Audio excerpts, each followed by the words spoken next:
Good morning and welcome to the Bipolar Sunrise. I'm your host, Garrett Nichols. I'm Ryan Sullivan. I'm still John. Neat. All right, I'd like to take a moment to thank our sponsors, John at Mods Tattoo Company, Nature's Paradise Health Food Store, Emporia Training Center, and Emporia Brazilian Jiu-Jitsu. Again, we don't usually meet up beforehand to talk about any topics. Did anybody have anything specific they wanted to talk about this morning? Okay, no. So I watch a lot of podcasts and that kind of keep up with social media to a degree. And Ryan and I have talked about it before to a degree. But I wanted to talk about it again this morning. We do talk about mental health and, things having to do with mental health. I wanted to say a couple things about it. But first, I wanted to get your each of you, your ideas or your opinion sort of on where we're at with mental health in 2025, with a lot of people talking about, well, you heard RFK, I don't know if you've heard it or not, but RFK come and was talking about autism, and there's an uproar from the community. It seems like a lot of people are so emotionally invested into these topics. My son has autism, my son has ADHD, how dare you? Vaccines don't cause autism. Vaccines do cause autism. People are extremely biased when they talk about these subjects. And so I've spoke to all of you guys over the years, and I don't feel like you guys have a bias either way. I don't have an iron in the fire. None of my kids are autism. Maybe one of my daughters has something going on, but I think it's more that her mom just like babies her all the time. And so she's like, I don't know how to describe that situation. When you're dealing with kids like that, and the parents use it as a crutch, this isn't a reasoning for you to start slacking as a parent and use it as an excuse. This is, you need to knuckle down, and you're gonna have some roads ahead of you. You need to really get on top of it. Well, we all know that parent that their kid's problem is everybody's problem. Mm-hmm.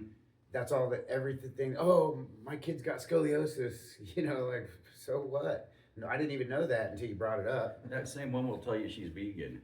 Yeah, there's a type, and that is kind of what I wanted to talk about. It's like, okay, without having a bias, could we all agree here that the food that we eat probably isn't the healthiest? Yeah. And knowing that the food that we eat isn't the healthiest, and we can get into an extremely unhealthy situation by gaining a lot of weight, which would make it more difficult for us to exercise, wouldn't that in fact lead to what we would describe as a mental problem or something out of the norm because we've gained too much weight to even go outside? You know what I mean? So could it be possible that there's a whole grocery list of problems that are taking us away from being our best selves, like light pollution, not being able to see the stars at night, not going to bed on time, affecting our eyes with all the lighting versus letting the sun affect us. They call it blue light with cell phones and stuff like that. Sure. Blue light, bad food, getting away from nature, wearing shoes all the time, being clothed all the time, being comfortable all the time. Ryan. Yes. What would you think would happen if we took away all the nonsense, got us back to our roots as much as possible, like what our natural state, which would probably be just nature, living off the land type of situation? Do you feel that would probably bring some of this societal, what society would call problems to a head? I think it would bring some of them. I mean, obviously, like you said, the lack of vitamin D, stuff like that. I don't know that it would eliminate all, but I don't know. I mean, like you said, if you're overweight, you're unhappy with yourself, I can see where that can lead to other stuff. Um, I don't know. I've thought about this since you brought it up before, and I'm on the fence with it, you know, Mm-hmm. where it's some things I think people are just born with, you know, to me, it's like someone that never smokes or chewed or anything gets lung cancer, Sure. you know, Sure. you've Yeah. got that anomaly where it's like, okay, they lived a perfect life, they ran every day, they were the epitome of health, and now they got lung cancer. Explain that to me, you know? Yeah. I think there are just some anomalies that are gonna happen where it's no matter what you did, it's out of your control and you're gonna have it. Genetics is a big thing with that, and I think we all kind of grew up the same way. You ate everything on your plate, Right. and if you didn't eat that, it wasn't like your parents made a couple meals. Oh, I don't like this. Oh, okay, I'm gonna make you something else. Well, and you know, like back then, we didn't eat out all the time. That was a treat, you know? A couple times a year. When if on the Sunday after church, suddenly Dad drove to, you know, Western Sizzlin', which was here in town, you were like, oh my God, we're gonna go out to Going to eat. sizzling. Where, you know, I think, yeah, yeah, we're sizzling today, boys and girls. Where today's, you know, the uptick and stuff, it does make you wonder. But you also, I think you gotta take into account that, you know, stuff wasn't as talked about or accepted, maybe is a good word, as what it is now. Or you know? diagnosed. Or diagnosed. Well, I think people just worked a lot harder back then. That's back when you had the food pyramid, 3 meals a day. People used to work a lot harder. Well, it was, you know, I got a case of the Mondays, you know, that was it. You explained it off, you didn't talk about it, you didn't dwell on it. You know, like I remember asking Dad, cause they were asking, you know, for lineage when I got diagnosed with bipolar, and my dad was like, hate to tell you, but we didn't talk about it back then. You know, that wasn't something that you admitted to. And so how do we know how prevalent stuff was through the years when it was shunned and, oh my God, you're gonna talk about your feelings? Right. Dummy. But there's You a know? fine line also between, it used to be we don't talk about it, men would be like, you know, and now it's to the point where it's overwhelming of oh, men should talk about their feelings. Well, like there's probably a middle ground there where you should just shut the fuck up and go to work and not make it, this is who I am. Oh yeah, I'm just struggling today. I couldn't make it to work. Well, I'm fucking struggling too, bitch, and I made it to work. You're not more depressed than I am. I just have more willpower in that area. You know what I mean? Well, and I think other can't. people have different, I mean, you know, my bipolar is different than someone else's bipolar. Sure, but let's just say there's two guys that have exactly the same. One of them's abusing it, and one of them is just not using it as a crutch. How I've known you for a long time. You jump around from jobs, but you always have one. Right. Why is that? You know, your dad raised you to work hard, and you, even though you're depressed, you still fucking go to work. Yeah, You know what I being mean? able to pay your bills is just gonna make you more depressed if you're not going. Yeah, but I mean, there's people that don't, dude. There's people that aren't depressed that are living off of the state. Right. They have diagnosed themselves with, you know. I mean, I think there's just there's a broad spectrum, like you said, and also there are people that are going to be born with, like cells split and go in crazy ways. Like you see animals born in nature that just don't have a leg. They just were born without one, right? And just like humans are born with no limbs or with a half one. That stuff's gonna happen. So obviously in the mental health side of things, you're gonna have cells that develop weird, and that person's gonna have some developmental issues. And in one way or another, mentally, physically, one way. But I would like to know what I obviously we're never gonna be able to get to the bottom of it, but what are statistically, how many people are actually born with a problem, and how many people just like they start their life and their parents like, this is the mother's mission is this kid has ADHD, so everything's an excuse. Everything's ADHD to that woman because that's her cross, or man, You know, I hate to just point out the ladies, but you know what I mean? And how much of it is cultural to where How many people are actually normal? I mean, nobody, I don't think. There's no normal. I think we all got some. I mean, OCD is huge for me in ADHD. Is that when in you ADD. masturbate all the time? Mm-hmm. Yeah, I got eat that bait and too. strip every 5 minutes. Yep, I got it. So we're both on that. Yeah, but it's my job. It's never really. It's made me a better artist. You know, I got my Say, disabilities. I've caters used them to- for. So I think everybody kind of has a job. Me working in the business field, like behind a desk, I'd be extremely depressed. I think some people just haven't found their mission in life yet. I think if you find a job for your series of I call them disabilities or whatever. I really don't. You just don't have the right job yet, maybe. And disability is not a really good word. You're not really disabled. You're just Right. not able to do some of the things. I can't pay attention to shit. Yeah.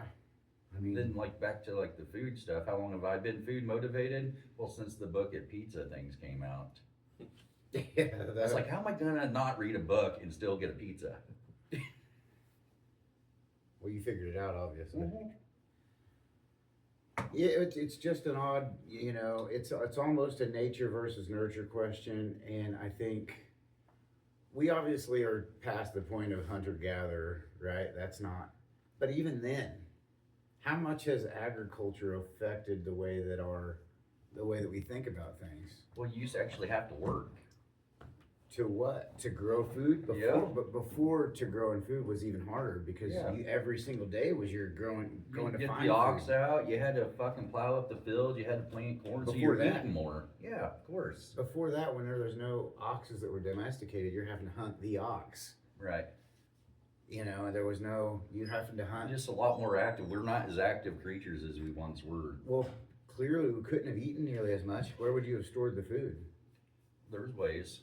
There was ways, but dude, Beef jerky, but they were going through things. It's not like people were stash piling shit for. couldn't. Now in the There was no- winter time, you could store a bunch more. Sure, you could hang it if a bear didn't come and eat your Everybody probably stash. had a little shed or something that it was just cold. Population was much smaller. But then there's a lot of curing back then. So And even then, I would assume, and we're just talking before agricultural, so before, let's say 15,000 years ago, because agriculture's been around for about 10. So we're talking about before fire, No. We after can have- fire. Yeah. Okay. I don't know when that happened. That would have probably been a long time ago. Yeah, it was right between recess and lunch. I'll never forget it. So between recess and lunch, people rubbed two fucking sticks together for a half hour. It was lightning. It was pure accidental. Yeah, but how'd they figure out how to continue it? They had to. keep somebody. feeding it. People carry coals around. Alright. They found cavemen with like a mushroom with like an amber. They I don't carried know if we around. found that. I never did. But let's rewind. Let's go in the middle of that to where it was a hunter-gatherer society. They had harnessed fire, since you have so many questions, but they hadn't started agriculture yet. You get up in the morning, everybody in this little bitty tribe. I'm sure the population wasn't 9 billion at the time either. It was probably more like, you know, in the millions worldwide. Right. So you get up in the morning and your mission, if you want your tribe to succeed, is hunting. Doesn't take a ton of brains to do that, but you gotta have some wits about you. There's some people that are going to be better at it than others. Certainly. Even then, what was the average age? Probably. 30? Yeah. I mean, it couldn't have been that old because there was no modern medicine. You break your leg, you're dead. Yeah, get attacked. Get scratched and get an infection, you're dead. I mean, you get hurt gangrene just putting shit in the ground. easily, right? This And rock, then- I was trying to loosen the ground up and plant some corn. I hit my big toe, got an infection in that, and it spread. Let's just say the average, let's be very modest and say it was 50 years old. Okay. And some people, like the medicine men of the tribe, maybe they even made it to 60 because they got the better treatment. People brought them food. They didn't have to go hunt and potentially get hurt. The elders. Your still average age at that time was 60, even though we can live to be 80, 90, 100 here and live with a terrible diet. Mm-hmm. You know what I mean? So like being modern in that way. So this brings me to another question, like how much mental health was just, like you said earlier, undiagnosed or unreported. We just kind of was like, that's Timmy. Come on, Timmy. Or You know, back in the day, that house my friend lived in Neota Shea had that in the third story. There was a room. The empty room. Oh, this is a different room. No, it was a room that had a little sight hole through it and the lock on the outside. And then I was talking one day, I didn't know what was going on with that room. I was like, we just called it, the ghost room, and we were all freaked out, like, don't go up there, there's a ghost. What was so scary, probably because probably somebody had died. The way it was explained to me was, if you had a child that had some, what we call them special needs today, maybe extreme autism or Down syndrome, to probably let maybe incest. Yeah. They would keep the kid alive. Yeah, just keep him in a room. And they Well, did the not Goonies talk was a about prime it. example of that. Hey, you guys, that guy. Sloth, they kind of kept him chained up. Yeah, because he was like giant and would like go crazy on people. Yeah. But he just was misunderstood. Yeah. He just liked yogurt and ice cream and whatnot. Yeah, Baby Ruth's. Baby Ruth, yeah. So I don't know. I guess I was just thinking about that yesterday on the drive. Well, you'd find those people in those tribes like that, be like, well, Bet they for wouldn't example, last like you're very long. pretty quick. You'd probably be a pretty good hunter. I'd be the one to be like, yeah, I can hunt. I enjoy fishing, but you're sitting here with a sharpened stick, and I'm like, hey, dude, check this out. I made a blade for a spear. I put this rock on the end of it, tied it all up cool. I know we can. So I think I'd have been like a builder. You built it and I'd go use it. Yeah, type kind of thing. situation. You'd find I could see situations, or you'd see somebody like 10-second Tom, be like, yeah, he's not very smart, but I tell you what, that guy can read a river better than you can read a book. Like, if you want to go out fishing, take this guy. He doesn't really know a whole lot, but he'd be really good at that one spot usually. And you see with autism, well, take Rain Man, for example. I mean, he was counting cards, really good at math. So I think you'd find their spot in the tribe. I don't think everybody had a lot of jobs. I think like they would just have like their one main job. You're getting up early. You're gonna go hunt. I'll prep the arrows. I'll have them ready for you when you get back. Yeah, and the tribes weren't very big. They couldn't have been because the population Right. wasn't very And large. then you'd have the pregnant one running around trying to cook. And obviously, I would have been the one getting her pregnant. Right, obviously. Get back from a long day of hunting and need a little pussy. I wonder what child support was like back then. You'd have to How bring many back like furs? 2 rabbits, like a week. Here's your pelts. I'd have to hunt extra at night because I had fucking 3 of the tribe's women knocked up. So I'm constantly hunting rabbits. You'd be the one of the reason why we're always at war with other tribes, because you'd be fucking around with other women back then. Dude, so I was thinking about this too. This is crazy. Like I was thinking about the nutrition things, like what we would talk about today, about the nutrition, and I was listening to a podcast. But when I got home last night, I thought about you and I, for example, because we're completely polar opposites when it comes to the way that before we were married, let's just say before we were both married, you weren't out chasing shitloads of women. Oh no. I was. Yep.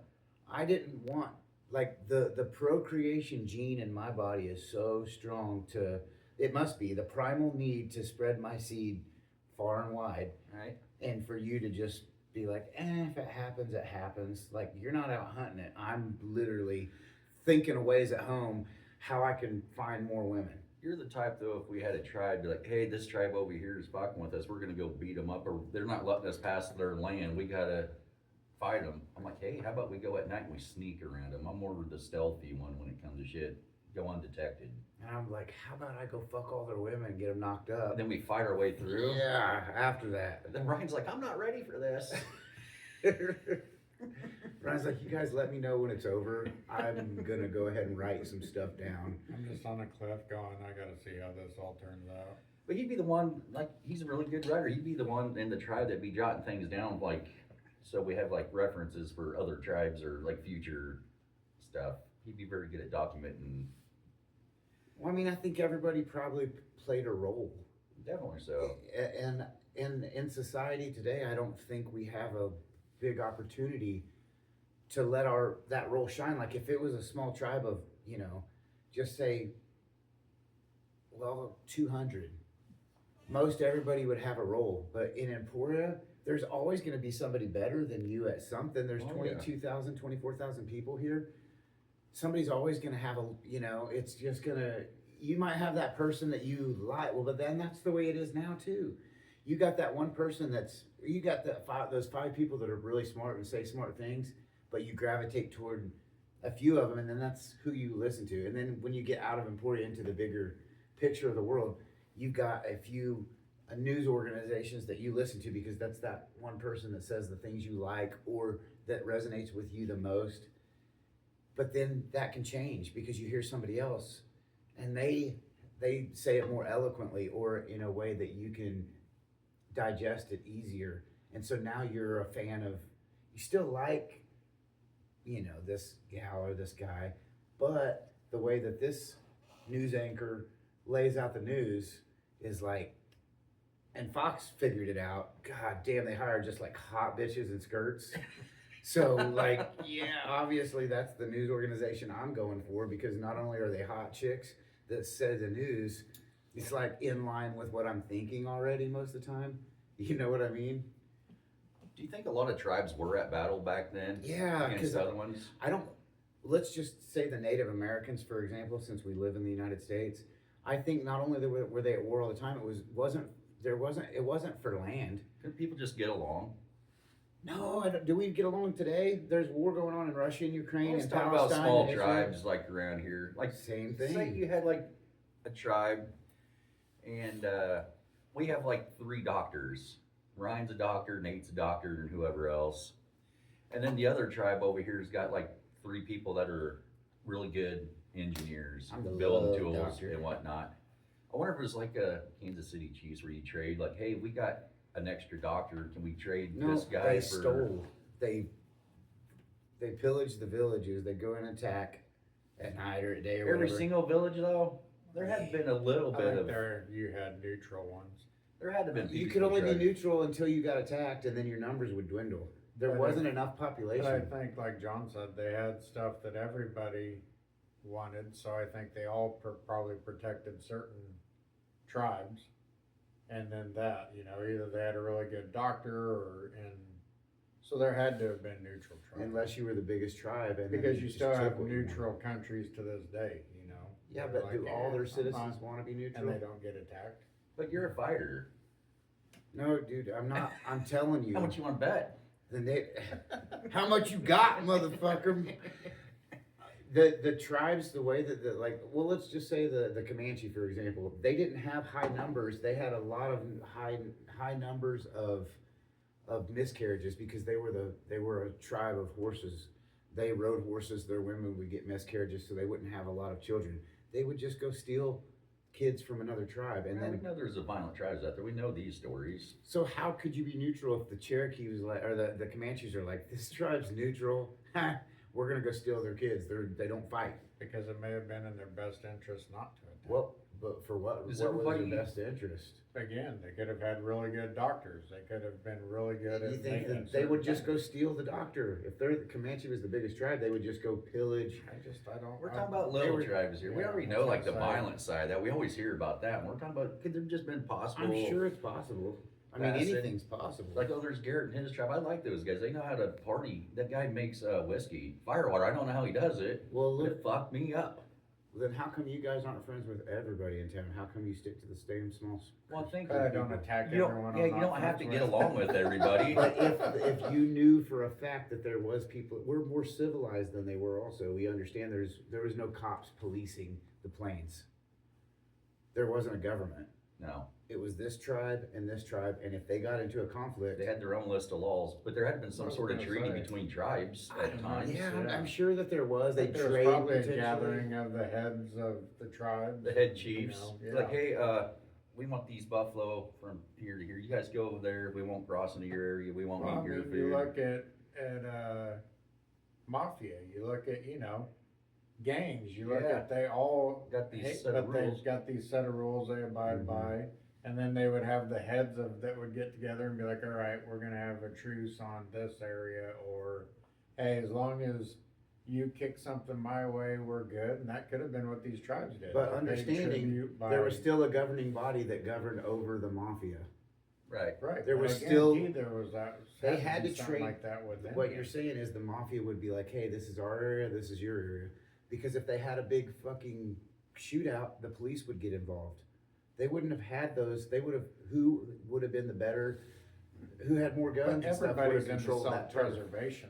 No one's gonna wanna go into constant all-out war and have the chance of your tribe being wiped out or. Back then, it was about I mean, survival. you've Nowadays, it's more about money. Has I'd there say. been any, since you've been Power. alive, has the United States not been involved in a conflict? Well, they have. But not on our own turf. Still, still being in a conflict, It's- whether it's on our own turf or not. But we're aiding other people. It's not like Is it we're aid? being attacked For what? and we're having to go to war. It's either it's oil or it's, hey, you're picking on this country and we're not gonna have it, or. Yeah, I wonder how much of that's just little coups. You know, it is interesting to think about. It is, no, I love this is the psychology of humans, and we all three have a little bit different idea of how we think. I mean, Well, it's not that for I one- think it. I just like putting it out there. Not that I believe in this. yeah, I'm saying that we all have a little bit, even though we have a ton of historical data Right. that would point us to the facts of what may have happened, we all have our own ideas and interpret things a little bit differently. I think if you were in a small tribe, you better keep your mouth shut on those ideas too, right? Like, if you have a good idea but you're just a young warrior, it's like your place is to hunt, not to discuss the medicine man and the chief's Right. obligations, and even into the turn of the century, you know, between the 18th and 19th century, you know, we're the 20th century, there was a way, and it was more of a patriarchal society. Men kind of ran things. Everybody probably had like their own little apprentice. Like you'd be taking your boy with you because you want him to be a better hunter than what you were. I Sure. want this guy to be a better doctor, medicine man than was. And I think there was probably a lot of that too. Really, I think everybody was like a teacher. Well, like they said, it takes a tribe to raise a kid. Yeah, and if you saw a kid getting ready to stick his hand in a bee's nest, it's not your kid, but you're gonna go correct him in however way they correct him, and whether it was smacking the hand or explaining to them, hey, you're about to, that's fire. About to fuck up, boys. We've been telling you, man, but, and then the rest of the tribe, maybe they're gonna have to sit back and be like, look, this kid wants to touch that hot rock. You don't know what hot is till you know what hot is. Yes, you don't, you know, and they're all standing there so he doesn't fall into the fire, but they're all gonna stand there and they've come together as a group and said, let him touch it. Life Let's just try lesson. to hope he touches it for a short period of time and doesn't hold his hand on it. It doesn't do it again. And then doesn't, now if he keeps doing it, well, I guess, you know, we Tribe throw, just kind of turns their back. Like, yeah, all right, yeah, like, this guy. I wonder how much of that there was. Like, was there just a nod and agreement? And they're like, you know, they're looking at each other and be like, okay, it's time. We're pushing him in the fire because he keeps burning himself, and now he's using up village resources because he's constantly got burnt hands. Medicine man's constant. He's like best friends with him now. Yeah, they've constantly had getting deep hurt. discussions because this kid just, or maybe he really was attracted to the medicine man. He liked older dudes, so he just kept getting hurt. Purposely go see him. Oh, that's something too. You know, the Spartans, like I was watching a podcast and they were describing the way the Spartans would take the boys at a young age. You know, 300, the movie 300. They would take the boys at a young age and assign them to a man, and they would not only be companions, lovers, the works. Because, like, I would be more apt to save Ryan's life or die for Ryan if I was in love with him.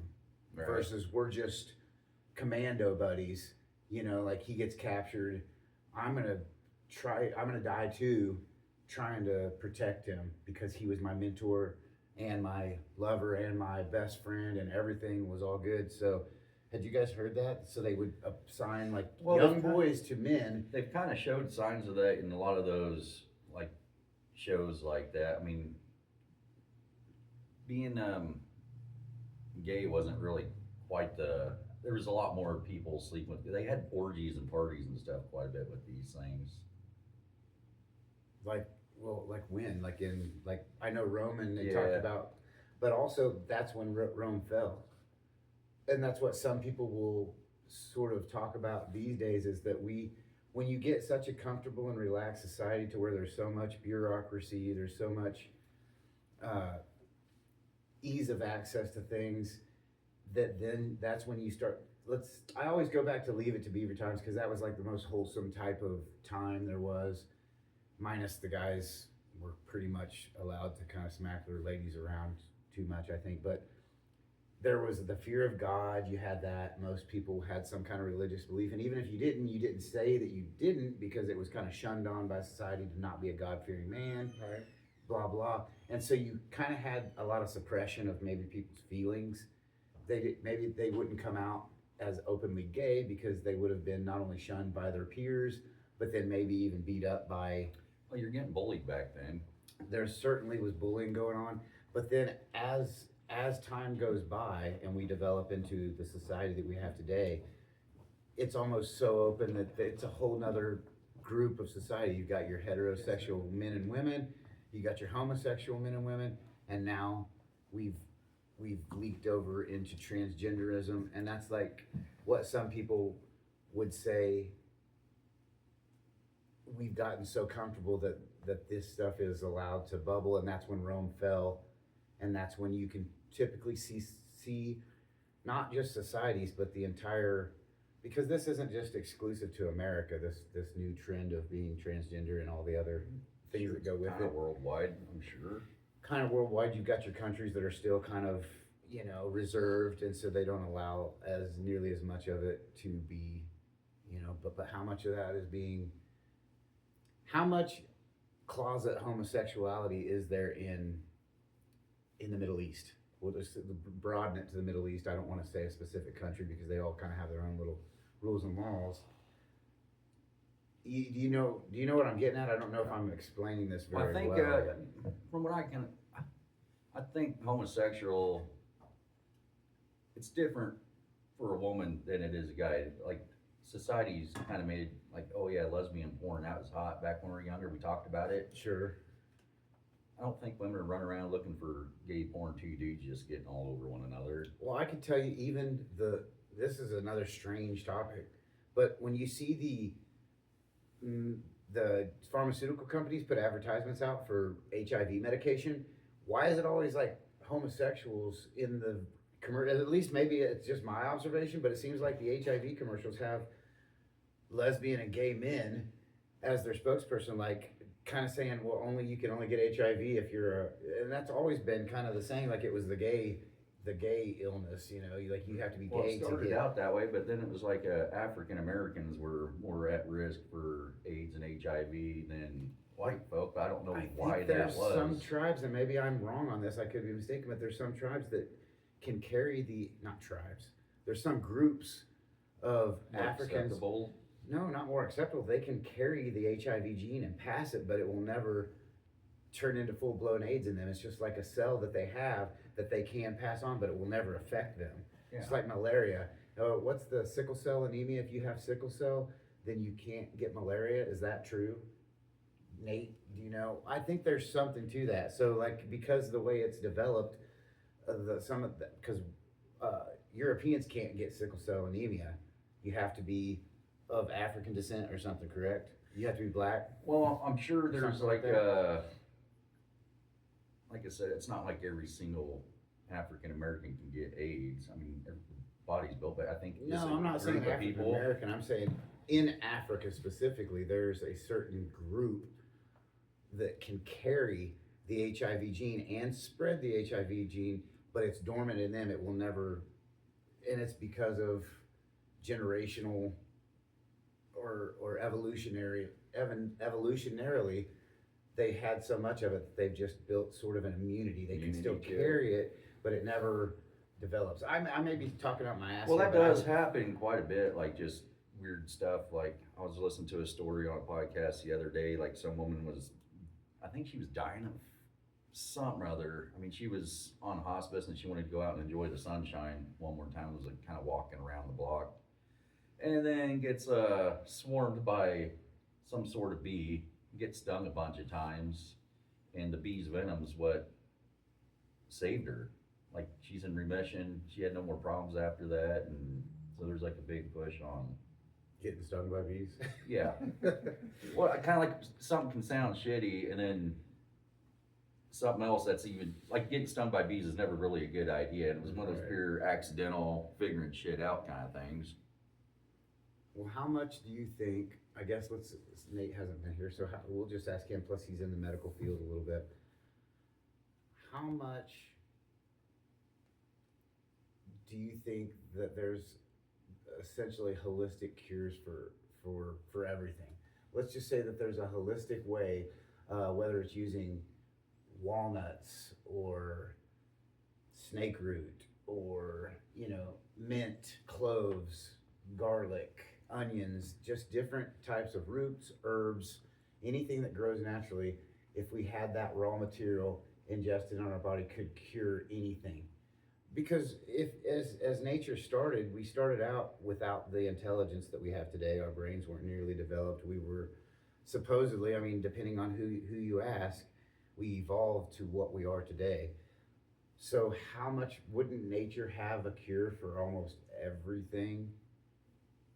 Because it's the element. I mean, not the element, but it's the nature's the reason that we get everything.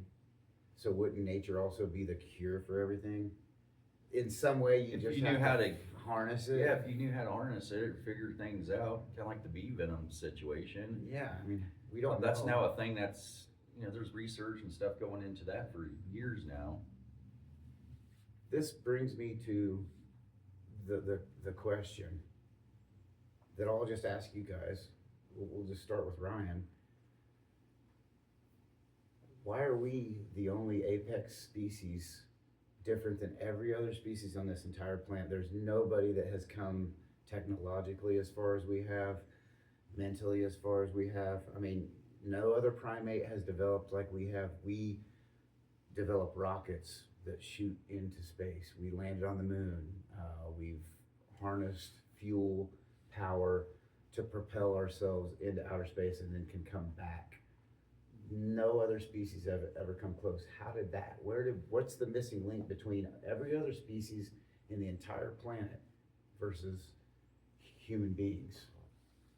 I don't know. Yeah. I don't know. We were kind of talking about this yesterday at the house, and it's,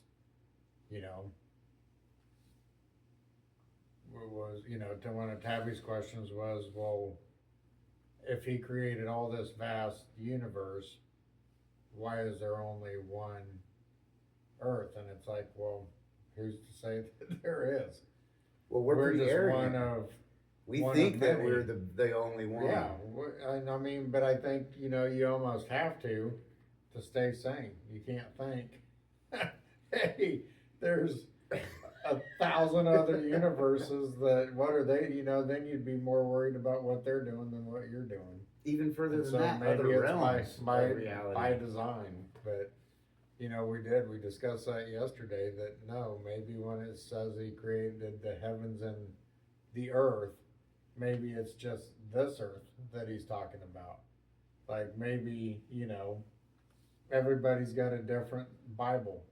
Everyone's got, you know what I mean? Here's your instruction book for your Earth, your galaxy. Here's your manual. Exactly. I created this earth. Here you go. Figure it out, boys. Here's what you do. Yeah. What about you, Nate? What do you think that has separated us from every other species in the entire known existence of man? Yeah, I don't know. That's a hard question. Makes my head hurt. Yeah, I think what makes us different, and this is just my belief, but each of us has a piece of God in us, and that's why we're different. Why we change things, we create, we do all that stuff because God's a creator, and a little bit of that is in us, where we like to create, we like to change things, we like to and I think that's what makes us different, but that's just my opinion, because Yeah, certainly. That's what I'm asking, is your opinion and Ryan's opinion and John's opinion. But now I have to ask you, it's your definition of the Holy Trinity, right? Is Yeah. what's giving us this. Everybody has a piece of what we would consider God, or in your mind, you're talking about Jesus Christ, the Holy Ghost, and God. Could that be an alien life force that came and altered our DNA at some point, or altered the DNA of a certain species of hominid, Australopithecus? And yeah, no, that's possible, but then the question always leads back to how did they how did they become different from their environment? Like even if we're just some experiment where an alien species came and gave us the ability to be different than the rest of the species on this planet, then what started their making them different than the rest of their species? Yeah. And then if they have and if it's an alien that came and visited them and gave them the boost, then how did they get the boost? And then eventually, you have to ask the hard question: is where did they?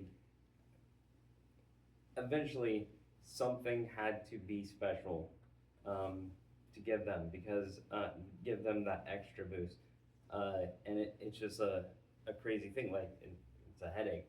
It is a headache, because if there's one God that did all this to all these other species, who did that to God? Yeah. Was well, he just, and what is God at that And- point? Is existence complete infinity, one entity? And how did that entity become? Just through a biological chain of events, supposedly, like how we got here with the Big Bang and then evolution? How did the creator get created? Yeah. It is a headache, because Yeah. no matter what way you want to spin it, at some point in time we all go back to, maybe it's because it's our monkey brains, but we all go back to, there was a something, whether it was Jesus of Nazareth and the Holy Trinity, or it was an alien species. But then how, like you said, what made them so special and so technologically advanced that they were able to come and do this to us? And or what made God? Because obviously there was no beginning of time, there's no end of time. And then we get into John's theory of infinity and things that he's talked about. So let's just go to you, John. Oh, geez. What separates us biologically from the rest of, at least on Earth? Well, there's nothing like us. there's never the beginning of anything or the end of anything. It's an infinite. This ain't the first time, and right now there's infinite realities, infinite dimensions, infinite planet Earth talking exactly what we are right now. So it's really hard to put everything in a box when, in theory, the universe never ends. It just keeps going. So it's not like you can say there's 100 of our planets. So it would have to be infinite big. Like, how many grains of sand is there on planet Earth? Eventually you're gonna run out, but there's always another planet or something else that's got infinite sand, I guess, kind of say. I understand that, but just specifically talking Our about situation our here, I situation. mean, the theory, again, I don't believe in any of these, although I find them very interesting, but I really don't have any beliefs. I'm always open, and even if I did believe, it seemed like by the time I used to be set on stuff. Mhm. I'm so open nowadays that nothing really surprises me. I guess anything is possible. So the idea of aliens altering DNA, because you go through some of the podcast documentaries and stuff I watch, like our DNA's been altered one way or another. It's information highway for something that they've created. So I think there's a lot more to our DNA. I talk about DNA quite a bit, though. I talk about the DNA transfer and all that. That's an interesting topic. Why But don't you yeah, expand on that's that? one of those things where when you stop thinking big and small and it's just infinite loop, like we're not the first intelligent civilization to be here on planet Earth. It's happened many times. It's just by the time we get around trying to find stuff, that stuff's all gone. Everything's kind of got I mean, of course, we have the pyramids, and they keep finding old monuments that are older than the pyramids. So that means there was intelligent civilization in our test. It created creativity back then. So, Innovation, technology. yeah, I mean, there may have technology. been a lot of technology, but it just, there's no sign of it. Although we do have a satellite floating around in space, nobody knows where it came from. It's been there since the beginning of time, as far as they know. They don't know who put it up there, why it's up there. At least since we've started being able to explore Yeah. space. Nobody here put it up there that we're aware of. But it's kind of funny, the technology of that one's pretty similar to what we send up there. Yeah, that's interesting. I mean, how many times has civilization rose and fell? Rose to the point of maybe where we're at today, but Yeah. not the exact same technology, but at least a technology that. When you give us 1,000,000 years, I mean, everything that's here is gonna be long gone. And then, of course, it kind of starts over again, so I don't know. How does But it we could start also over be again? in a simulation. That's an also pretty interesting theory. Although I find the simulation theory a little interesting, because a lot of people that believe in that don't believe in God. But pretty much, if we are a program, somebody's created us, and pretty much just hit a switch one day and we're living in a simulation. Well, that's what I was asking Nate. Like, what God?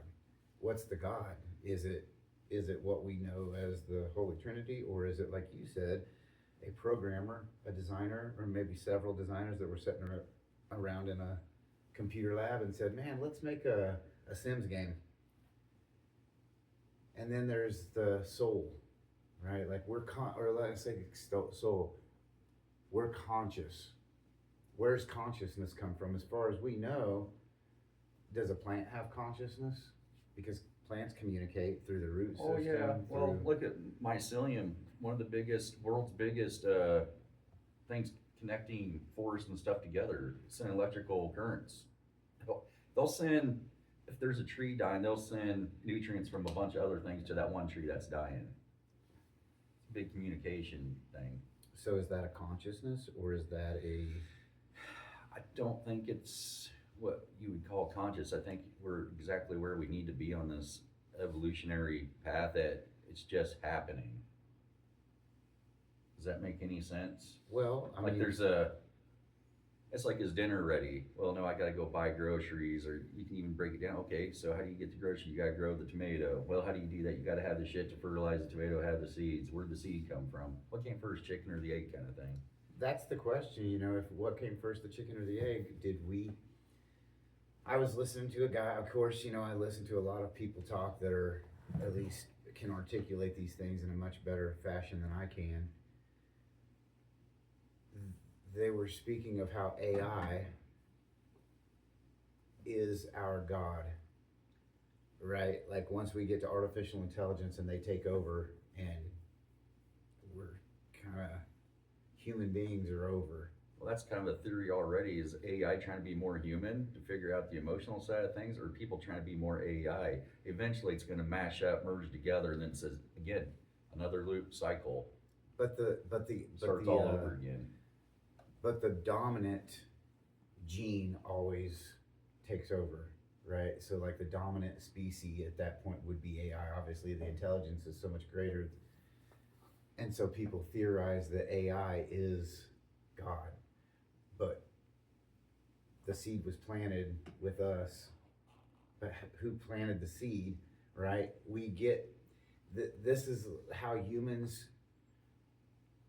are always seeking innovation, and war often will promote innovation and technological advances, because you have to be smarter and more innovative than the other tribe to come up with better weapons and more technology to win the wars, to make your tribe.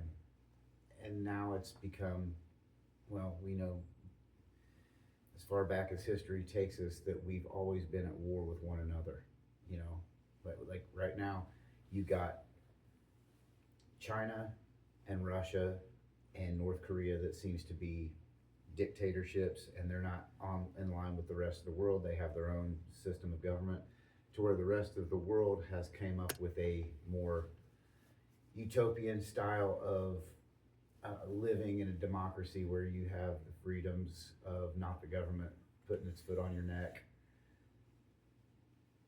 at this point in time, we have the internet, we have worldwide communication at the blink of an eye. I could talk to somebody in Russia right now, but because Russia has, let's just say China, because I don't know about Russia, but China, you get your internet, it's exclusive to China. Like you can't access America's internet and America's websites. You have the Chinese government. You guys know what I'm saying? Like, we're still tribal.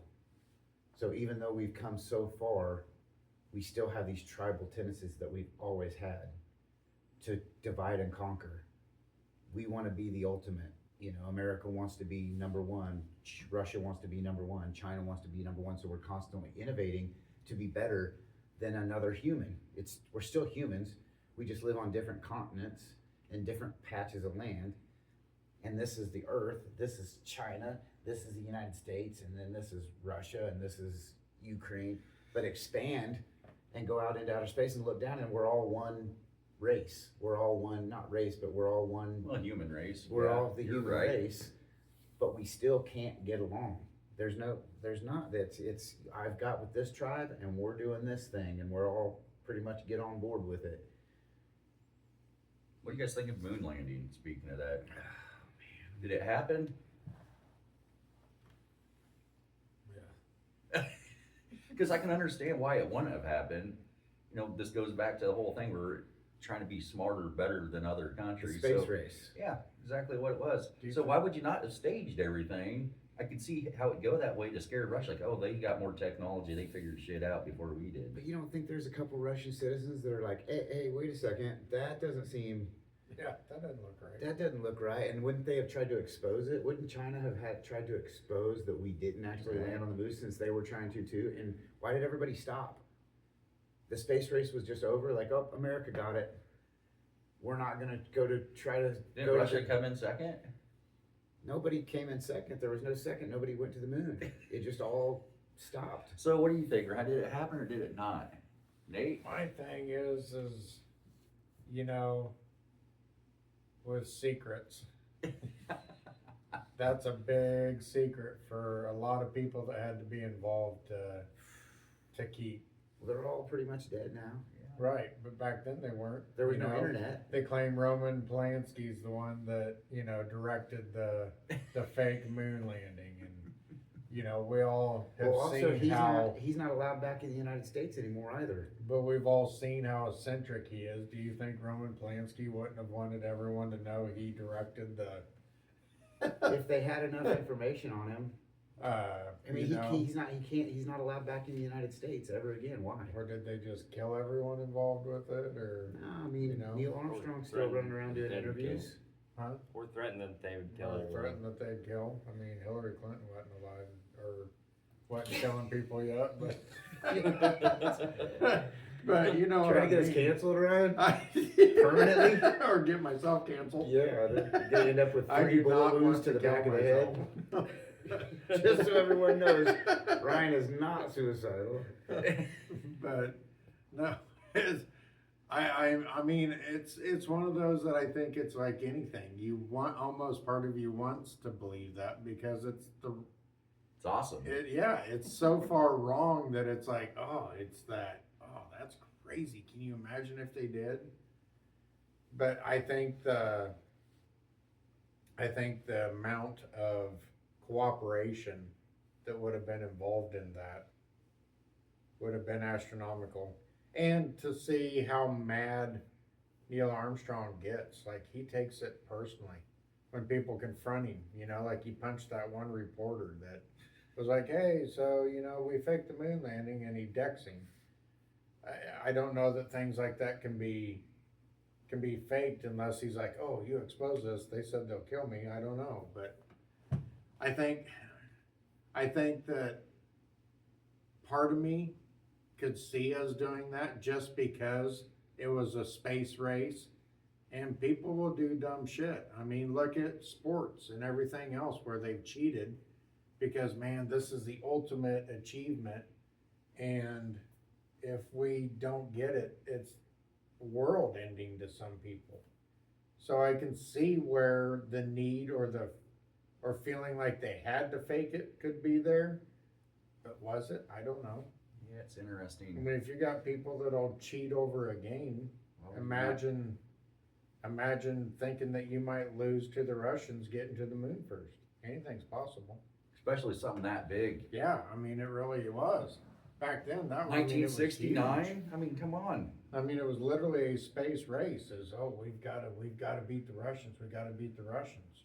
Well, Well, it was crazy though. Like I was in Missouri yesterday, and I was driving, and I was listening to a podcast, and it just shut off because I went out of phone service in Missouri.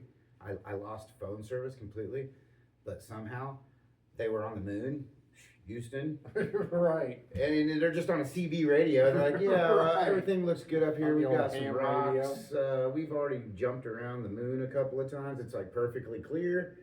I'm like, I've lost service just in the state of Missouri. I've lost service. If you go to Opie, you're going to lose service on your phone. Yeah, the evolutionary but their change CDs and were that good. jump And they in say that our phones are technology. more powerful than the computer that they used to send them to the Oh, moon back then. 1969? You know what Yeah, I mean? definitely so. But they had perfect communication the whole time on the moon Well, through the. well, it depends which documentary you watch, because there was like a cutout and something had happened on there, and there's like a gap of like, what is it, 7 or 8 minutes that just cuts out. Well, how long would it take a radio signal to get from here to the moon? I don't know. It's just a question. I don't have a definitive answer. What about you, Nate? What do you think? And yeah, I don't know. I'm kind of in the middle of it because like I think that it's possible they faked it, but I also think that it might have happened because I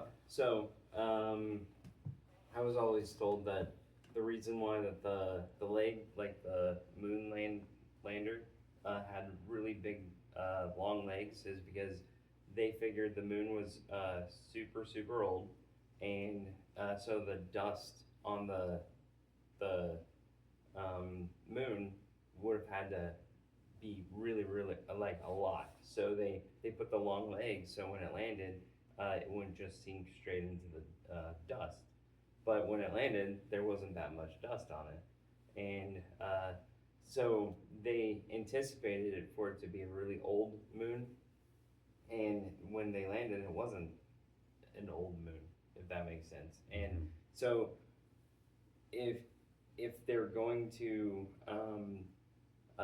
fake it, it should have had a lot of dust on in the fake, because they anticipated for that, and I think that's weird that they anticipated for it, but it didn't happen. It just means because they were going on the assumption that it was like millions of years old, and then when they landed, it wasn't. So I think if they were going to fake it, they would have had a lot more dust on it. There's a theory the moon hasn't always been there. Yeah. That one's interesting too. And the hollow moon theory, Yeah. they've tried that twice and it's rang out both times. And the further you get down on the moon, the newer, they think it was going to come back as older stuff, but it's newer. The older stuff's on the outside of the moon. And from one that I've seen, every crevice on the moon is the same depth. There's just bigger. So it's like, shit, is it hollow? Well, maybe it was a hydrogen bubble.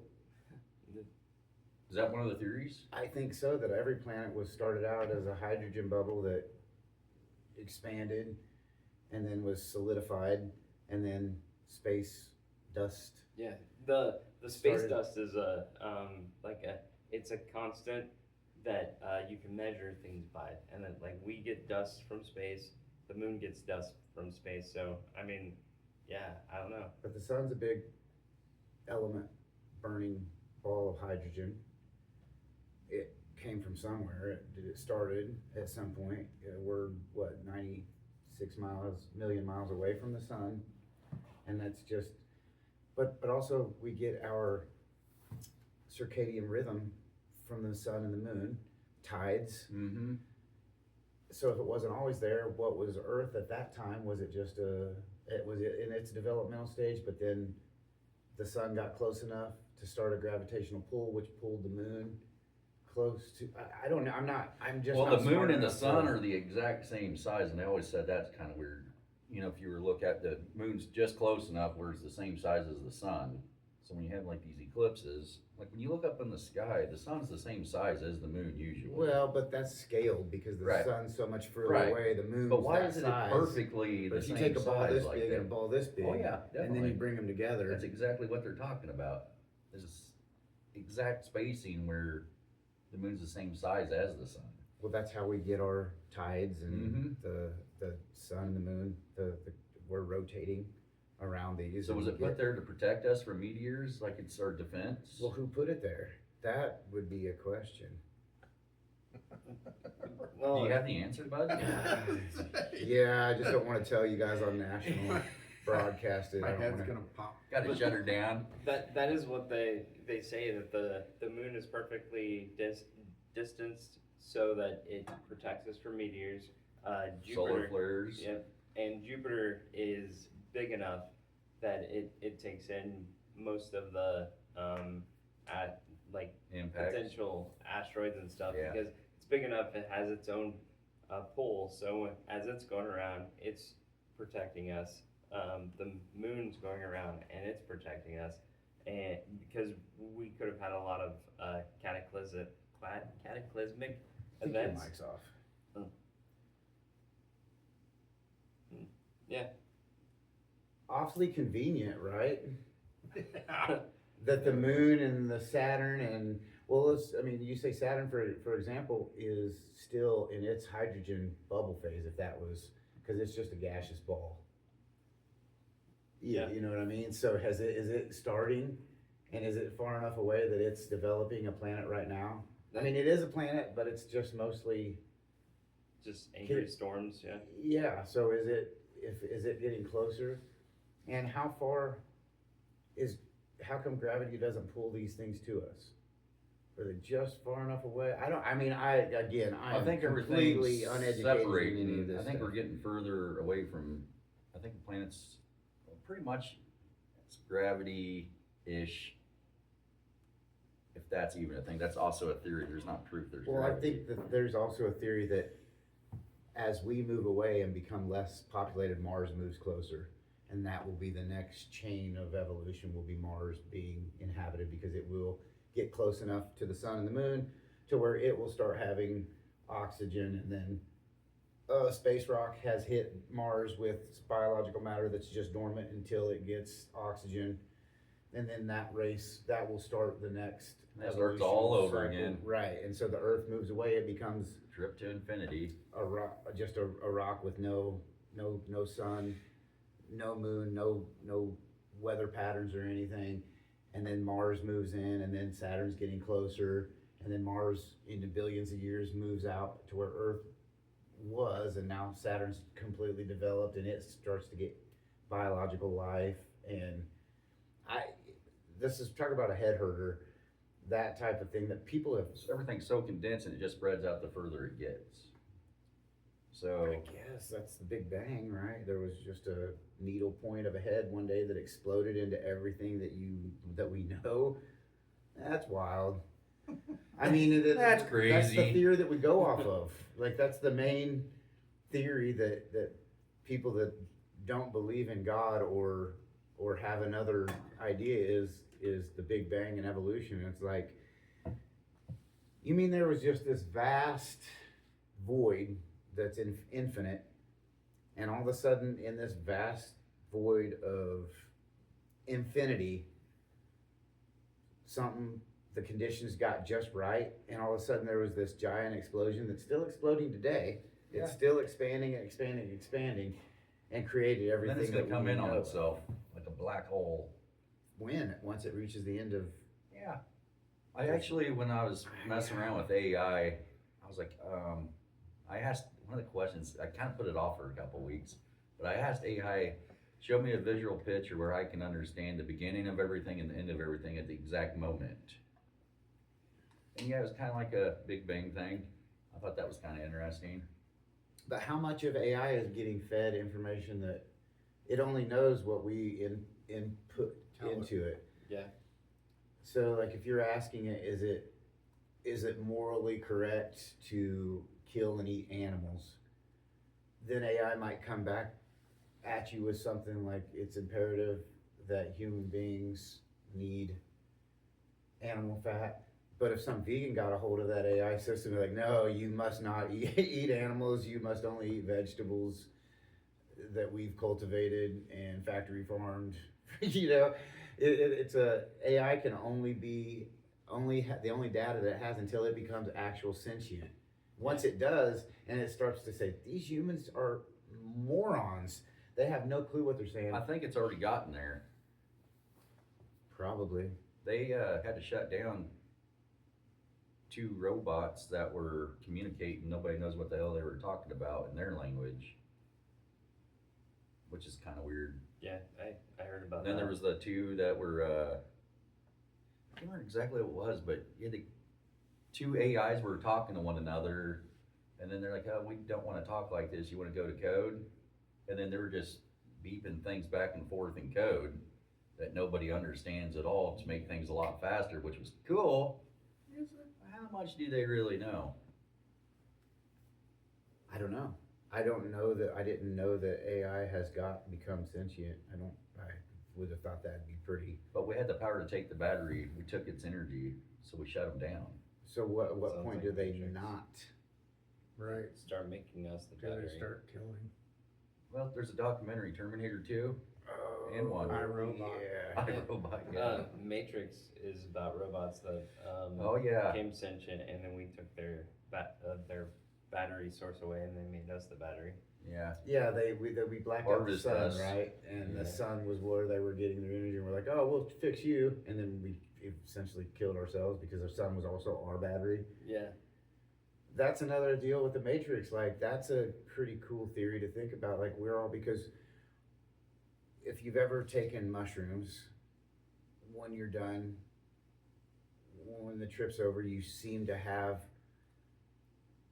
a better understanding and a better understanding that we're all connected, right? You do definitely get a connection, you know, With eating everything. mushrooms. Yeah, with nature. That's how I ended up with a pigeon, I guess. So knowing that mushrooms have this effect, is that just like in the video game Mario Brothers, where he takes a mushroom and gets bigger and can throw, you know what I mean? That's how I'm, because it's a simulation. I'm talking about electrical synapses that goes through our. Maybe we're not here, even though I can physically rub my hands together and I have feeling from that. Is that just not part of the simulation? It very well could be. Yeah, that's. And it's that's weird even how many of these wilder. really smart people I kind of look up to that believe in the simulation theory. Like Elon, he's a hardcore believer in this. Yeah, I know And that if too. you really look at it, like, it's not too far. Is everything electrical? That was another one. Like, gravity is not a thing. Everything's electrical. It's just programmed to be that way. Well, we're to the point where we could create an entire simulation that we can immerse ourselves into, and it feels as natural as possible. That was like Wait. goggles, the 3D Yeah, and all that. Yeah. and then and that's just within the last 30 to 60 years, right? Right? From the creation of computers to now. And I think this is what he's saying is, give us 10 more years and we can create a place where we have, like the Sims, we have our own Sims that feel like they're real, know that their environment around them is real, and they act like everything is real. So then it just basically means that seems like we're the creator of that world, and who's to say that already didn't happen like 100 times before? And Where- we're that simulation. Yeah, because then you have the creator of the simulation, and then the simulation gets to the advanced point where they create their own simulation, where then the creator of Just infinite yeah, simulations. and then it's just like, are we like a byproduct of a byproduct of a byproduct of the first simulation? And I'm not really. I mean, that makes sense. Just infinite. And then the simulations just kind of go their own way. Yeah. And then the simulation gets so inside the simulation, they get so they start out as hunter-gatherers or whatever, but then they get so technologically advanced because of innovation. For whatever reason, the innovation needs to happen, typically war, for what we understand. And then you get so advanced that you create the next simulation. Yeah. And we're, yeah. Then I'd be God. Well, Yeah, you would, or at It's least gonna our switch. race, not me. I'm not smart enough to get there.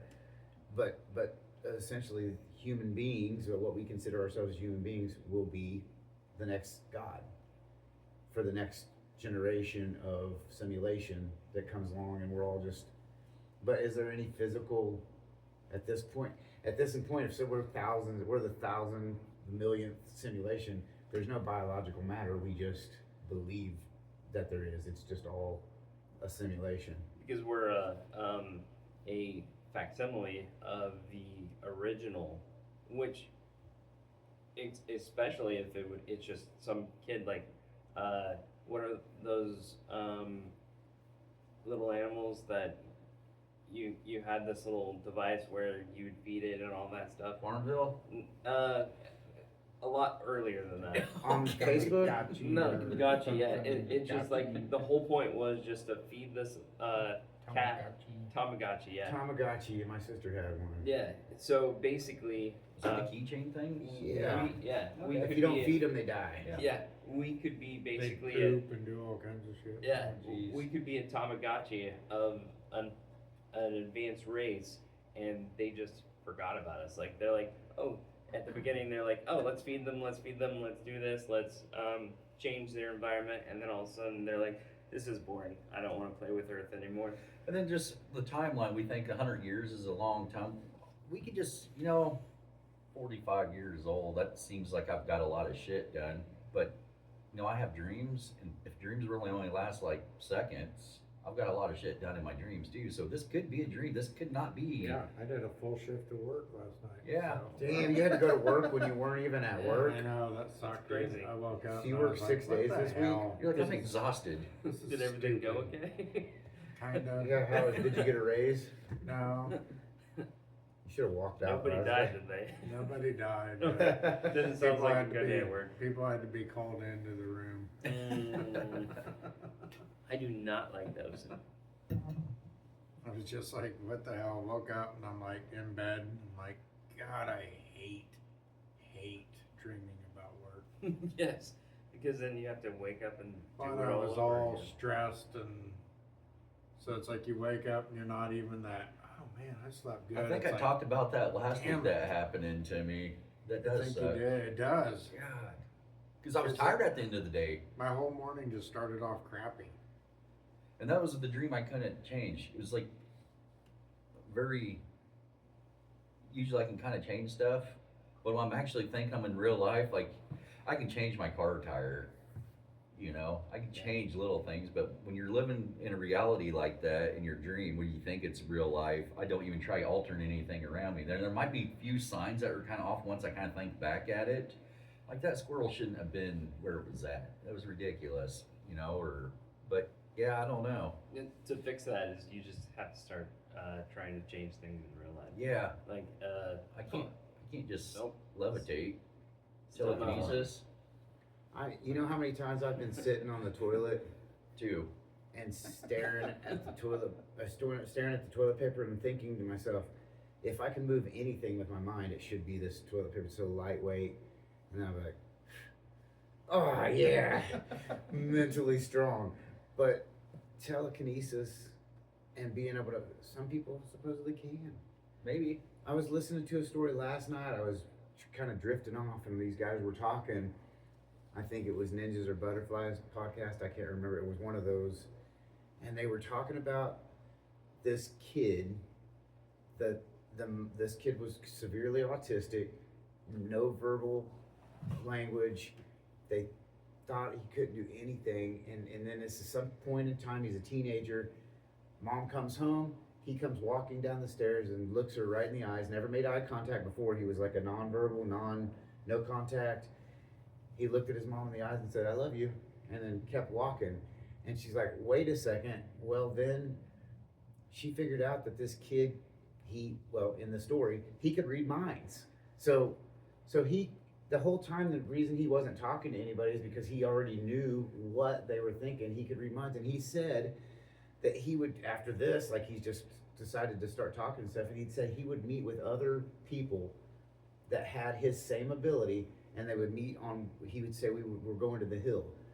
And it wasn't an actual hill, but the place where they went internally in their mind, Subconscious. their subconscious would be a shape of a hill. And they would all go and sit around and talk. And so they were communicating all over the world, right? These kids and these people and everybody that had this was living all in different places, but they knew who each other were, and they were all that way. They didn't speak to other people. They were, Mutes. yeah, mutes, I guess. They were just like, they all thought that they had extreme autism when really they had telepathic abilities, and they were so in depth in it that they would just get together on the hill and have, like, you know, group chats, just like we're sitting around here talking. They would be doing it remotely. I mean, that's kind of wild. You know, that would make all these theories, like with the simulation and stuff, that would be, they had figured out a cheat code to the simulation, right? Yeah, well, there's gonna be cheat codes in any simulation. I mean, nothing's perfect. And the whole thing I Pretty go perfect. back to is like, it's only gotta happen once for it to be real, kind of thing. But did it happen? Was this just a story? Or, I mean, we all have those. We talked about deja vu last week, and you're like, well, that's because it was happening simultaneously. There's so many layers of reality, and one of your layers of reality, or one of the layers of reality, happened to be doing something simultaneously or just ahead of you, to where it leached in to your reality for that split few seconds, or that It's like it split gets second. drug out, like you're there, but you haven't been there before, but maybe he's just like a second ahead of you. Yeah, I mean, that it's mind numbing to think about things like this, but it's also, I think, important for Question things. just to talk about things. Like, I mean, after we've been doing these podcasts, like the four of us, and I go home, and I'm like, okay, you know, I guess my gears are turning now, to where maybe they weren't before. There was nothing. These are all interesting things. Do you go back and rewatch these podcasts? Yeah. Every one of them? So far, I've watched all of them again. Huh. I don't remember what we said a lot of times too. I'll laugh. I'll be like, oh, gosh, I forgot that we had said that. You know, like that was an interesting. Isn't that interesting too? How forgetful we are. Oh yeah, totally. I mean, and not only forgetful, but you and I have been on several occasions, have done things together, but we have a completely different Oh yeah, story. recall of how that happened. But we were both there. Yeah. And the way you remember it's different than the way I remember it, or the way that you tell the story is different than I'm like, and then I'll have to remember, I'll be like, did we do that? Like, I thought we went, you know, but they're It's like similar. that one little feller that got drunk and put his car in the street sideways. I was drunk. You that forgot night, all though. about that, and I brought it up, and all of a sudden you're like, yeah. And then we had similar stories, but it was like totally different. We couldn't really put a timestamp to it, but yeah, we were probably both fucked I up. was extremely inebriated, but I know, like, we did do it, Yeah. which was funny. Because this guy, oh, remember that time? I don't know if we should say this. Yeah. How long's the statute of limitations on crime? Can we talk about this Depends on legally? what the crime is. Like, My girlfriend was out of town. oh, jeez, you're talking about the time we stole a car? Yeah. Oh, God. Yeah. And what did we go to America's? Yeah. And got beer? No, we didn't. Was that We stole a car to go get beer right? on a Sunday because they sold liquor over That's there. why. And then we get over there, and the liquor store was closed. That's right. We drive all the way back, and then we're sitting there like, damn, it sucks we couldn't get beer. But then we found out, like, oh shit, by the time we got back, we could still buy beer at Casey's. And we totally forgot about it.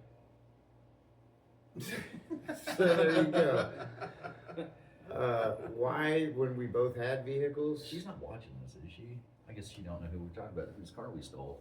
I'm Until thinking now. she could narrow it down. But yeah, she was. I don't remember if she was out of town or what the deal was. Oh, she was out of town. So yeah, we got her. took her car to go get booze. And We I had couldn't to get drive booze. because you didn't have a license. Oh, Like, it's gonna make yeah, a difference that's being right. in a stolen vehicle. Yeah. Which I don't think she ever knew it was I stolen. have a license. No, I don't think so. But Yeah. I stole the car. Well, it never got reported. We got her back before anybody realized. She was out of town. Yeah. I forgot about that. Now we're. Well, What? the rest of anybody who watches this is too. Nope, I wasn't listening. This was 20 years La, la, ago. la, la, Yeah, la, la. it was a long time ago. Yeah. Back when we made less responsible decisions. Oh. Can you man. imagine like doing some of the dumb stuff we did when we were kids? You know, I never Now. honestly back then thought I'd ever made it to 45. Yeah, I guess that's kind of the thing too. Is like, yeah, I'm gonna die anytime now. Yeah. Like, yep, it's coming. It's where you don't think about shit like that. I mean, I used to be big into motorcycles and stuff, and then once I had kids and, you know, that last motorcycle I had, it was just like, all right. When I seen people text messaging and driving, I used to kind of feel safe on the highway. But yeah, you get run into a few experiences. I'm like, no. So I pretty much like rat rod cars. That's the bobber for vehicles. Strip everything off, make it as light as you can, make it look cool. Well, soon AI is going to drive for us, so we won't have to worry about that. It'll be a lot safer. You know, they do talk about traveling 200 mile per hour. And I heard a theory, You only have to go 85 to time travel. they had 88. Oh, Get a man, fucking no right. wonder I've never made it into the future. I was just a few miles an hour short. What the fuck was I talking about? 200 miles an hour. Oh yeah, and I think this may have been a Rogan podcast. They're bringing out how all these self-driving cars. There's not going to be a need for lines on the road. There's not going to be a need for stoplights, stop signs.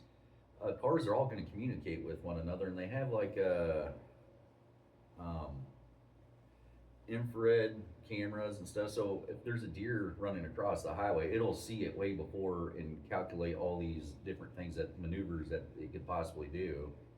But yeah, cars are just going to be traveling fast, communicating with one another. There's not going to be any more like backed up traffic. And this is a funny theory. I don't know how accurate it is. They're purposely making cars uglier, so car guys ain't so desired to do something with them. So eventually, everybody will end up in a Dumb kind of a looking car. similar looking car. But even Very changing plain rims, Jane tires, you're not going to be able to. When we get to that point, kind of sucks for the mechanics. They're going to either have to step their game up. There's going to be certain people that can work on that brand of car. I don't think we get to that point. I think we're pretty much non-existent by then. Probably. Because here's the deal, like if you have all this technology, that would indicate to me that you also have the technology to heal. AI's gotten advanced enough that they can heal any disease, heal any. The population would go out of control. As it is right now, our population is in decline. World population, you know, people are unhealthier than they ever have been as far as They'll cancer. monetize that though too. Well, that's kind of what the thought is, right? Like, Is only the rich will be able to afford to live extended lives and everyone else will die off. that's sort of the theory CRISPR. right now that somebody had, that there's several people hold, is that the elite, what we call the elite, the super rich, are purposely poisoning, purposely causing wars, purposely causing all this so that the population does, in fact, go under because AI is going to then take over, and they'll only need a few people. Because if you couldn't, if everything was like, what was the movie Wall-E, you know, they're on the floating Space station. floating space for station, they all get hundreds of years. a burger. They want a burger. They just think it, and it comes to their mouth. They're all big and fat and unhealthy people. Motorized chairs, just hovering. Everything's motorized. You know, like I don't know. I get confused talking about this stuff because it's all very fascinating and interesting, but it's almost like, is this really reality? Like, is this really what we? Do you guys ask yourself that question daily? If this Is is this reality, Yeah. I do it all the time, every day. I'm like, well, this is my reality, I guess. I gotta be in these laws, man-made laws that have been created. It's just weird to think about it, like possibly nothing existing, but everything existing at the exact same moment.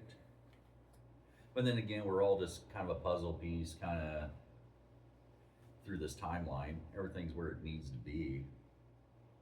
which is too perfect. Everything where it needs to be is like how do you calculate that? How does that? Everything's a butterfly Everything effect. happens for a reason. You know, There's a balance. What Always reason? will be 50-50.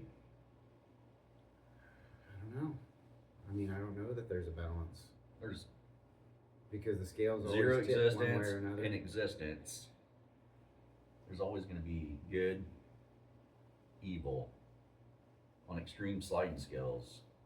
Well, there has to be. I mean, you wouldn't have no idea what it's like to be happy if you've never been sad. You Right. can't just have happiness because there's no way to scale happiness, right? Well, I have had, and it's funny, this come up in a conversation, and Ryan was there. We were playing Cards Against Humanity, funny game. Me, April, Miss Bell. I can't remember if Xander was there or not. And just the most ridiculous card pops up. It just says crab. Ryan, the way his life is, really kind of gets you rolling. He was pretty fascinated with this crab that Miss Bell posted. It was a dumb card, but when we were playing it, everything been pretty funny. But we all lost our shit when he read crab, to the point where everybody was crying, laughing hard for quite a while. And at that peak moment there, I realized this is the happiest I'm going to be today. So all the other cards just weren't that funny. I mean, it was funny thinking back at that card.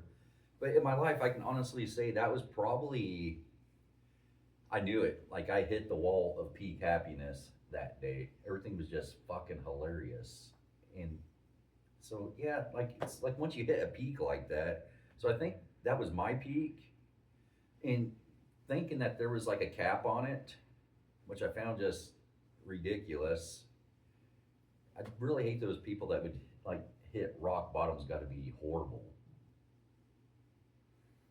You know, I was thinking that because you brought this up, there was a guy I was listening to the other day, Gary Brecka, was explaining why people are addicted to things. Because of dopamine and serotonin, you have to have a certain amount of serotonin to let the dopamine release. People that are addicts, like myself, like, you know, I get addicted to kind of whatever I'm addicted to at the time.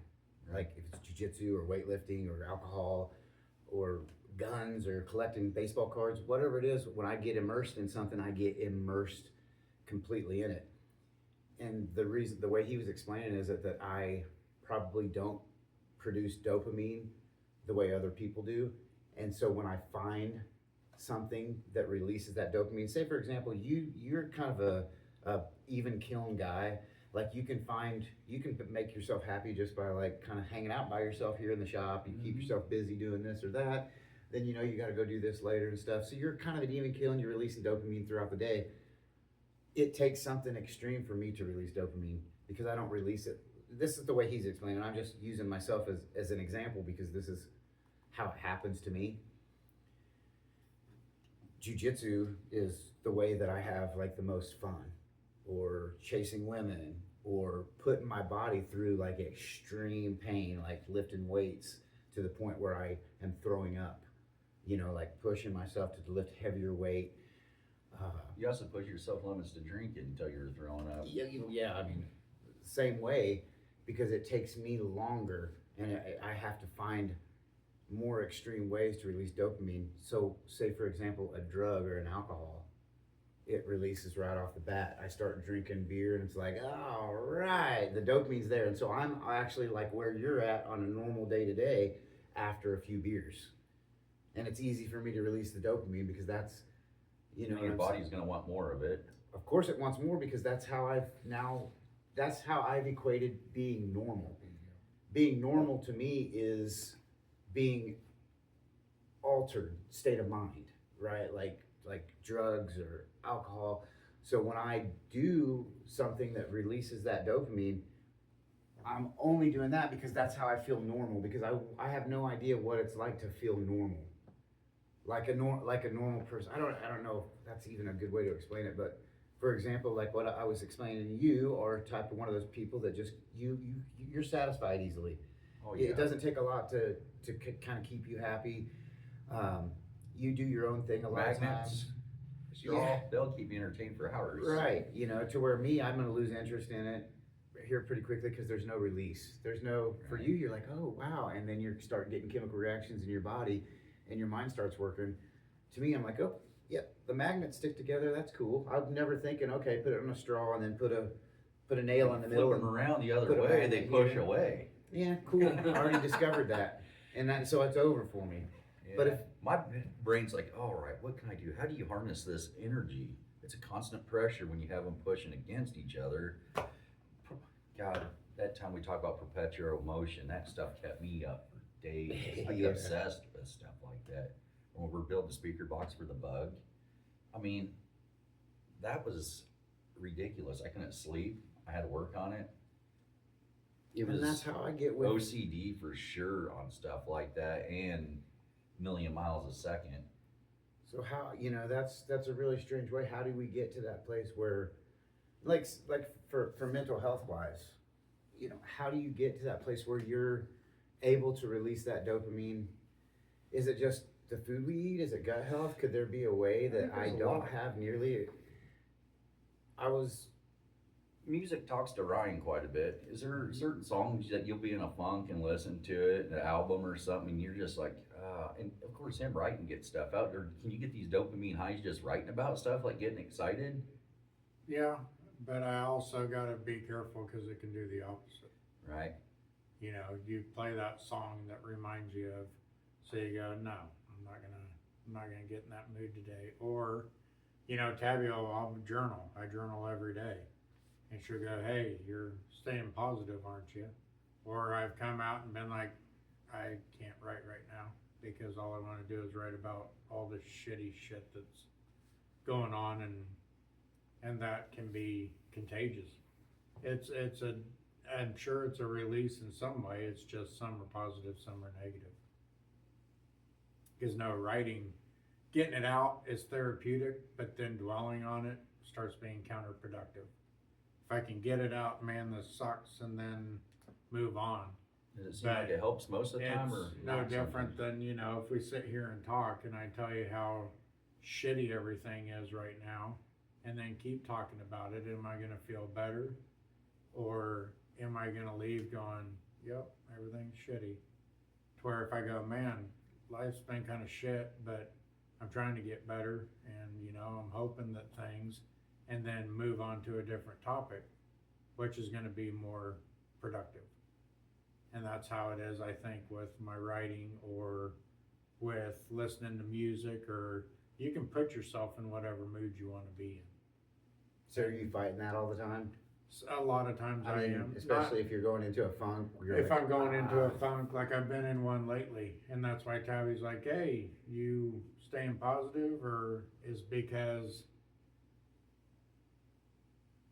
it's like we've talked before, that gets to be now that's my new norm, is I just feel like shit. And you like it.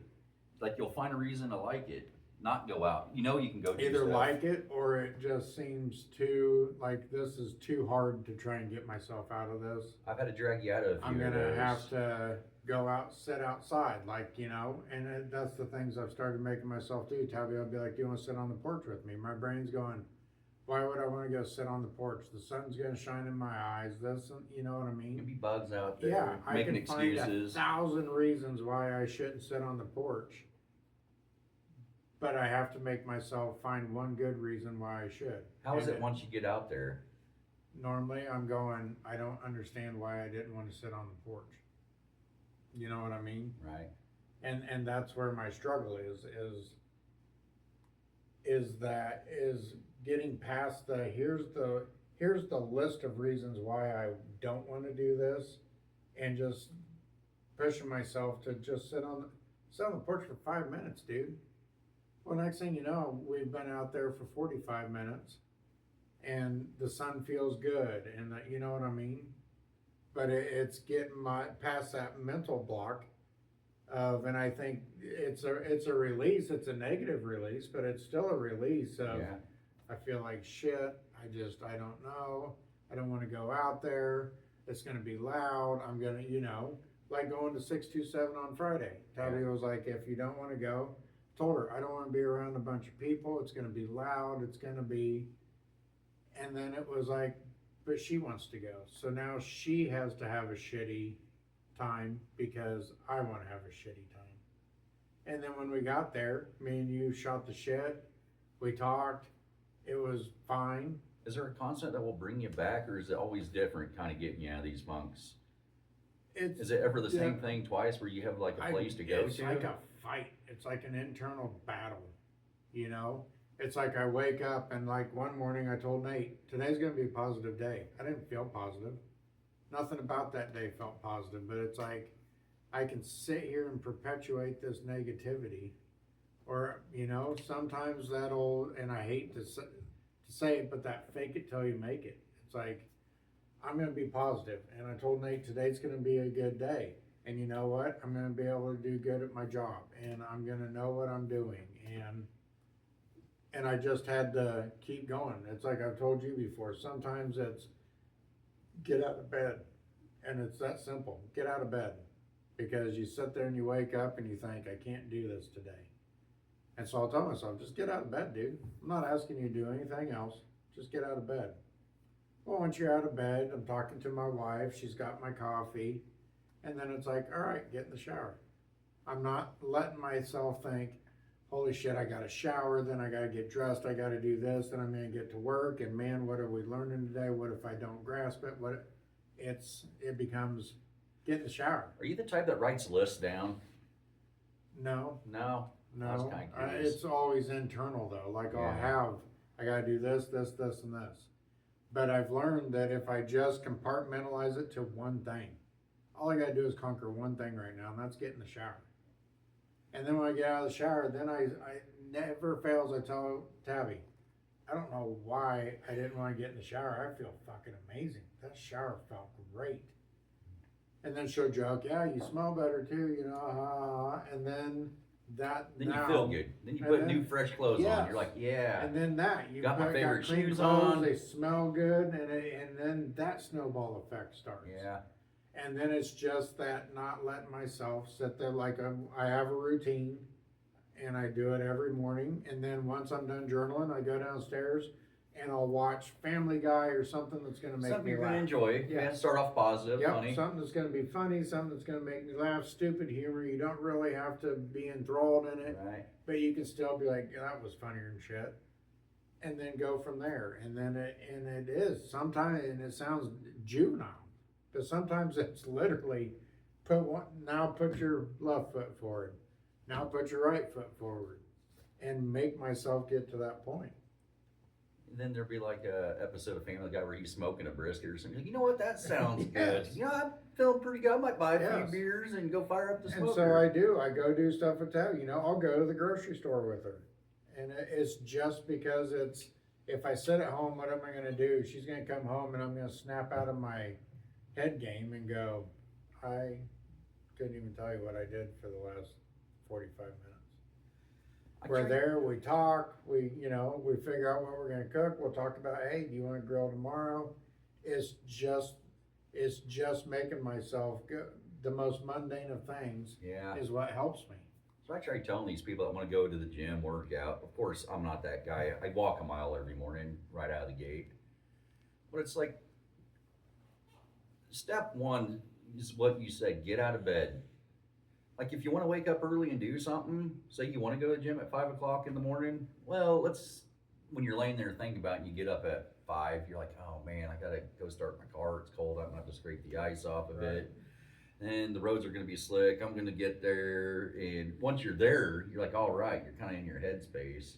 But leading up to that point till you're there. So I tell a lot of people, if you are wanting to get out, work out, instead of doing like the big steps, like in your head when you're thinking the steps to get to where you're going, like just being able to wake up at 5 o'clock, get up and do something you love. Don't worry about the gym right now. Go play video games for an hour if that's what you want to do. Draw a picture, do your journaling. I always tell everybody, just do something that you want. Just get in the habit of waking up at 5. And then you're like, I beat that game. I'm bored. You know what? I'm up, feel pretty good. Maybe I will go to the gym. nice out, there's no snow, and then you'll get into a routine of getting up at 5 to go to the gym. But yeah, there's always, and I'm just as guilty. I'm always like, oh man, I gotta do that. Just like I said, go through my list of things to get to one thing. But instead of thinking of it all as a gigantic list of things, I'm like, all right, I'm just gonna do the first thing on the list. And that's how I am. Gonna conquer that one. Yep. At least I feel like I got something done. All right, now I'm going for a walk. Yep. All right, got that one done. But No, it is. do you go through a list thing too? Like, oh, No, God. I get out of bed and start my day. Right. Then. Right. I don't think about it. I don't. But you're have that- addicted to it. That's because I'm of your addicted, addictive but I'm not talking personality. about going to the gym. It doesn't matter. Once I wake up out of bed, You're like, I got. I shit get to do. up and I go jump in the shower, or I'm like, I'm good, and I'll throw on my clothes. And sometimes I get that. That's my problem. Sometimes I get way ahead of myself. I'd make a bunch of plans for that day, and I'm doing them all. And I'm like, fuck, by noon, damn. Feel like you got a lot done. I just am now. I'm like, oh shit, I got all this done. I don't want to go. And now is usually what happens, especially if I have plans to do stuff with somebody in the afternoon. Well, I already done all this stuff. I'm not gonna go hang. I'm gonna have to cancel on them because maybe it's because the one thing they're not wanting to do what I want to do, which is you guys could have got up and went to the gym with me at 7 when I was in there. Do you do anything for others? I mean, I know you have wife, kids, and all that, but I mean, do you really do stuff like are you the guy that just doesn't want to do it? You're not going to do it. Do you purposely put yourself in a situation like Katie wants you to go to the grocery store? You don't want to because I know you're going to be sitting there like, why are you looking at that so long? Throw it in the fucking cart. Why are you getting the $8 one? There's a $4 one right here. No, I mean, because I get myself into trouble helping people too much. Yeah. If somebody needs help, I will tend to want to not only teach them. I don't know how to do a starter on my truck. I don't have any money. Hey, I'll come and I'll show you how to do it. So I want to teach them how to do it. Well, you are a teacher. Well, I teach jujitsu classes all Would you the say time. you're a good teacher? Average. I would say that because I'm an average jujitsu practitioner, I am an average jujitsu coach. I would have to have a kid that was already going to win a world title with or without me. Right. You know what I mean? I am not. I do jujitsu because I really enjoy it. But I'm not a student of the game like others are. To where I watch videos, I watch instructionals, and not because I have to teach the class these things. It's because I'm truly interested in jujitsu. But there's guys that are cerebral about it. They're methodical about the way that they have a huge library of videos and things like that. And I'm just not there. I started jujitsu late in the game. Right. I never will have the opportunity to win a world title at my age and with the full-time job and everything. So I've never been able to fully immerse myself in the jiu-jitsu like I would love to. And it's almost like what you say. It's like I have excuses for it. Like, well, I'm 46. Well, my knees are bad. My shoulders are bad. All those things are true. But there's other people that do. How hard? I waited too late in life to start working hard. I screwed off as a kid and as a young guy so much. I didn't pay attention in school. I didn't work real hard at my job. I showed up every day, and that was my thought process. Is like, I'm here And every on day. time. Maybe you're even early. Yeah, Felt on like time, you were early. So that was enough until I got older and then realized not only getting to work on time and being there every day is important, but also not arguing with the bosses and not, back talking and not smarting off is another really important aspect of having a good working relationship with your Right. peers. And I didn't learn that until late in life. I'm a slow Right. learner. You are. So I think that translates into also like my jujitsu and everything. So you love jiu-jitsu. Yeah. It's your life. It's So this is gonna be an interesting question for you. Has jiu-jitsu, the thing you love, ever got you in any trouble? Or get you into a situation? well, Katie It'd be and like I, me being an artist and being like, oh man, but I should not have spray painted that cool thing on the wall. Now, like, somebody's after me. not in that way. Or just the lost way your temper, beat the fuck out of somebody. no, I mean I would have done that whether I ever learned jujitsu or not. Right. I've done that Right. plenty of times. but jujitsu, I, you know, didn't facilitate that. What has gotten me in trouble with jujitsu is maybe I needed to stay overtime for work, but I'm like, yeah, right. I got jujitsu practice. Fuck this job. Katie wanted me to go do something, and I'm like, I have jujitsu practice at that time. Was that missing that day of jujitsu practice and driving all the way to Topeka just to roll 3 times and get a lesson that I'd already learned? I already knew that position that we were going over that day. I couldn't have given my wife the time. So that's how it's gotten me in trouble, is that oftentimes I will let jujitsu consume me to a point where there's nothing more important than jujitsu, and then I make excuses like, I'll say this to my wife, and it's gaslighting her. You know how I would be if I didn't have jujitsu. You've seen how I am. I'd be in the bar getting drunk right now. But that's not true. There's no way I would drink right now.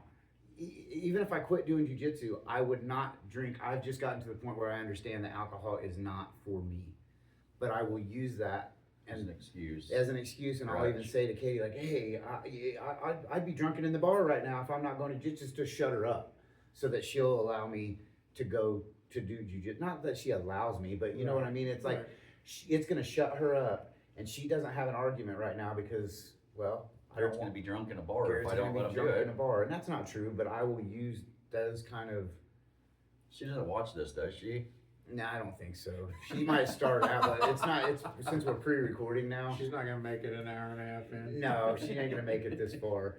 But yeah, so jujitsu has gotten me in trouble in those aspects where I should have stayed for work So, and work, but I did jujitsu. Yours is writing passion.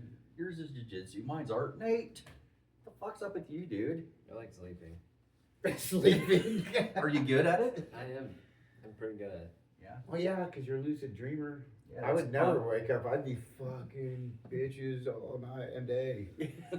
Hold on, I'd be taking sleeping pills by the handfuls. Like, hold on. You've done that. Yeah, but not because I could lucid dream. That's rough. Oh, that's a good one. Uh, I have taken, what did they pump out of me? 47 sleeping 47. Yeah, it was 47. pills. I'll never forget it. I really needed the sleep. Forever, Like, apparently. he's addicted to trying to figure out how to lucid dream. He took so many. Yeah, it didn't work. Well, when I was awake, I thought it was a dream. Right. I didn't know what way was up. Damn, good. I think that's a good way to end the. Yeah. I mean, it was a good way to Well, end your today's life. Easter It's definitely Sunday. Oh, I forgot about that. And I did come across an article, which we'll kind of end it on this, about Easter used to be the main holiday. Like, people didn't celebrate Christmas like they do. And it was Coca-Cola that actually created Santa Claus off a few other things. Cocaine. Well, definitely cocaine. People didn't think of it as a winter drink. It was more of a summer drink, Coca-Cola. So they created this polar bears and the Santa Claus and Oh, no shit. the red because it goes with Coca-Cola. And then it becomes so commercialized, and this right here kind of got left aside now. So I thought that was kind of a cool little thing. All right, folks. Well, thanks if you stayed tuned to the end of this. Appreciate it. It was a good one. I had a lot of fun today. A lot of mind melt. Yeah, snowballing everywhere. All right. Thanks, folks. Take care.